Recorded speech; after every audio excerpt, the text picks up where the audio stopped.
But we need to be reminded of the fact that there's probably people sitting in these bleachers right now who think life is not worth living. Maybe some are living inside of a box. Let me describe what this box is like. It's a box of hopelessness. This is a box that's about this big, okay? And the lid is shut on this box, and you're curled up inside this box, and there's mirrors all the way around, and there's mirrors on top and mirrors on the bottom. Tell me, if you're in there by yourself, who do you see? And if you look at yourself all the time, and if I look at myself all the time, I'm going to see flaws. So here's what you do. If you're inside that box, you don't want to be there. And some have been in that box and just went, and just busted out of it and said, I'm getting out of this, I'm never going back. And they break the glass and they burn the box and they're like, that's it, I'm done, I'm never going back to that again. Never. And then they go around and they start finding other people with boxes, and they start opening those boxes up and ripping the lids off of them and saying, you get out of that box. Champions have figured out something that nobody else knows, and that's this. In order to be a champion, you have got to be willing to do things that other people won't do, and you can't be lazy. I don't want to be that guy standing in that funeral home line, having somebody turn around and look at me, and right before they get up to the casket to pay their respects, looking back at me and saying, if you just would have said something one more time, if I would have said something one more time, they might be alive. Did we ever think that if we said, it's not right to take your life, don't you dare die, don't you dare die, that might be the thing that would provoke somebody to go, that's a challenge. I've just been challenged.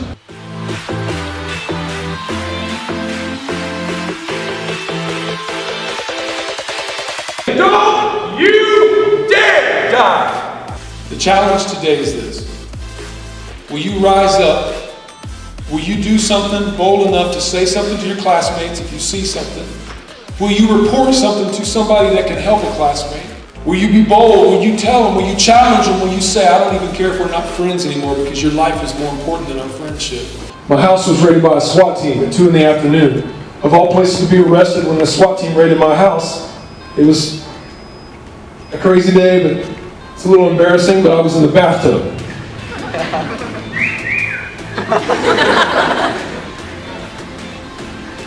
That's weird, that came from a teacher.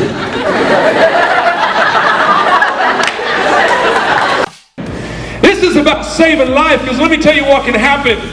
Somehow I made it out.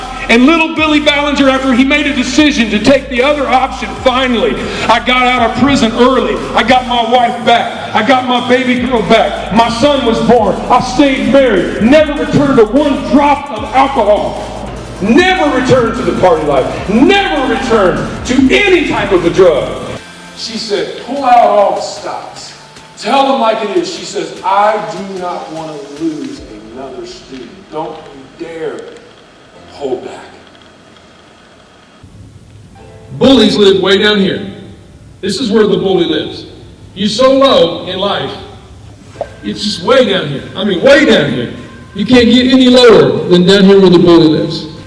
And bullies can't see any way out. So they reach down and try to pull other people down with them. Because if I can get you down low enough, and I can pull you down low enough, I can get you down there and maybe make me feel a little bit better about myself. I'm not so lonely no more. We got to talk about these subjects in a healthy environment, because I don't know about you, but when we are losing people just like you, since I've been talking, we have lost somebody just like you in America, in school, today. Maybe it was an overdose, maybe they did something, maybe they came to school high and their heart couldn't take it. They thought their heart could take it this next time, and they just tried one more time, and maybe they were an athlete, they went to the bathroom and they shot up and nobody knew. Maybe they took something and their heart just couldn't take it and they dropped dead. It's that quick. It's that serious. It's that serious. Don't ever think it can't come to my school.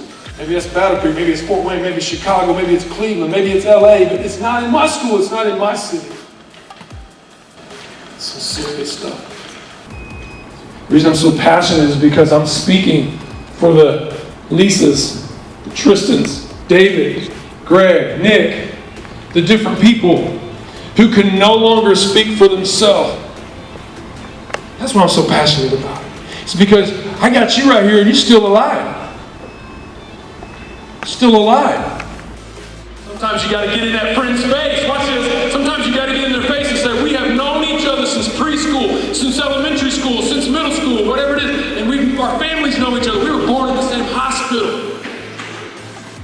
I've been your best friend, I promise you. You know, we were just, everything was, we were loyal. But I know what you're doing with your life. And I've decided today to be a champion. So I'm gonna look you in your eyes. When you hate my guts, it doesn't make any difference.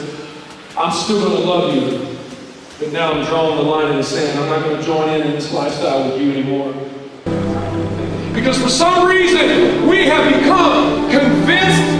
Who convinced us of this garbage? Somebody convinced us that it is cool to not say anything. You still got people to meet, a world to change, lives to change, people to rescue out of suicide, people to help get out of abusive situations. How many of you know someone under the age of 20 that made some kind of a choice or a decision in their life, and because of that choice or decision that they made, they are today D-E-A-D, dead.